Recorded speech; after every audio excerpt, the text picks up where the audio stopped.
love, and baby, you are my heart. I want you to know and let it show that I'm in love.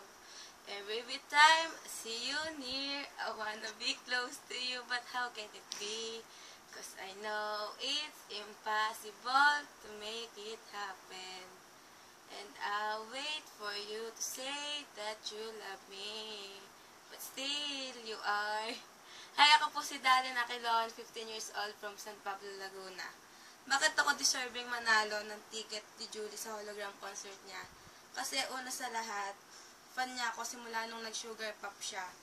Nung nalaman ko na may album tour siya sa Alabang way back 2013, nagpumilit talaga akong pumunta.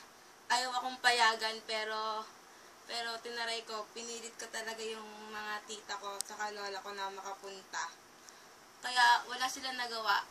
Pumayag din sila. Tapos nung nasa venue na kami, winelcome si Julie nung host. Talagang napawawa ko sa kanya. Kasi di ko akalain na ganun pala siya in person. Sobrang down to earth na tao. Napaluha din ako nun eh. Tapos pinagtawanan ako ng pinsan ko. Tapos hindi din ako nakapunta nung nag-concert siya sa Music Museum. Kasi kapos sa budget saka hindi pa ako pinayagan nun. Kaya sana sa darating na hologram concert niya sa arena, sa MOA, makapunta ako. Kahit yun lang. Tapos, ayun, salamat. Bye! You were my dream, you were my hope, you were my love, and baby, you were my heart. I want you